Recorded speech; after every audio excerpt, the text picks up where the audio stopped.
Hi guys, just a short one today to talk about tire pressure sensor. So as you can see, this sort of little sensor here. So these days they are pretty cheap. Got that from eBay. I will probably put the link on the video as well.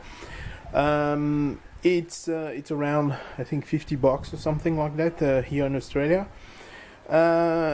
They work pretty well. It's you install this with an app on your phone, and it's pretty straightforward. There is 2 or 3 different options. You can, let me show you the app. So the app look like that, and so you could see you've got the pressure and you've got as well the temperature of the tire.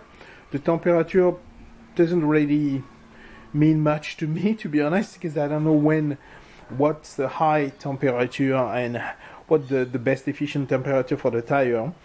But it's good to know, like if it's overheat somehow, it's good to know.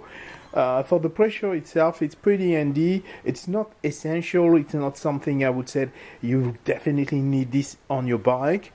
But for the cost of the option, I recommend it anyway, because having a slow puncture on your bike when you're on a ride, it could be a pain in the butt. So if you can avoid that, be aware of any eventual slow puncture, which by the way, it's pretty handy. The app provide you with the option of an alarm. Even if you prefer, you can have the alarm with a vibration, so you can select vibration or sound. Which could be handy. It's good to know when you're riding and you've got a slow puncture and your tires lose air very slowly. Then you're fully aware, sometime early enough to stop in a fuel station and take the time to fix it, and etc. I've got with me a small compressor which work on a 12 volts connection, which I also have on my bike. So I've got a repair kit as well. So I've got few tools, like if you ride a little bit, it's good to have stuff with you. So I've got all my tools together, which include this. So that's something I recommend for the price of it. It could save your day if you're going on a trip, and they are not difficult to install. They are not. They are maybe. The only thing I would recommend to be very careful with, it's with your lock. If you use a D-lock or a chain or something, try to fit it somewhere where you will not knock down the sensor, because a bit, if you hit the sensor on the side here, you can definitely damage it or damage the valve and eventually create some problems. So when you lock the bike, in general, always lock the bike on a different part of the wheel where you're far away from the valve. Anyway, this is a good thing to do anyway in general, but especially more if you've got this sort of sensor, because they're going out a little more than the valve will do, so you could easily catch it with your lock. Right, I think that's the only thing.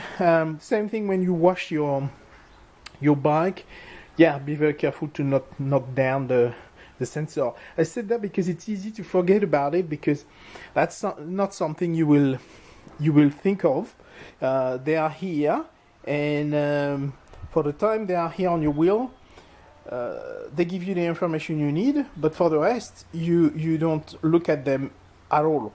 They are locked with a specific key, which is also provided with the kit.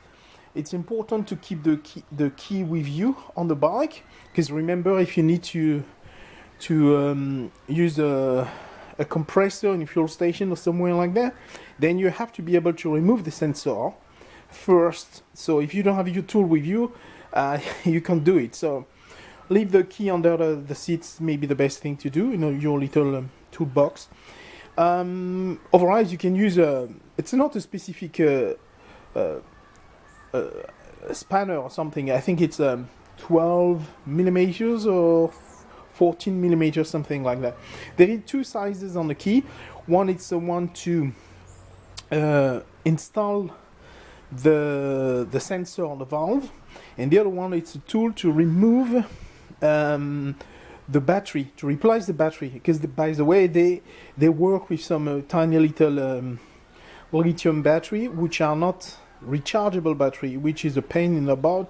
A great idea would have to have this wirelessly charged, so you can remove them, put them somewhere, or even connect it to something with a connection like a USB and be rechargeable. But they are not. They work with a tiny battery, like a watch battery.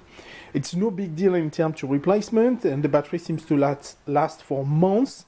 But still, it will be rechargeable, will be even better. But for the price, I reckon it actually do the job. Alright, if you have any question about that, feel free to put this in a comment, and we'll talk about that anytime soon. Thank you, bye-bye.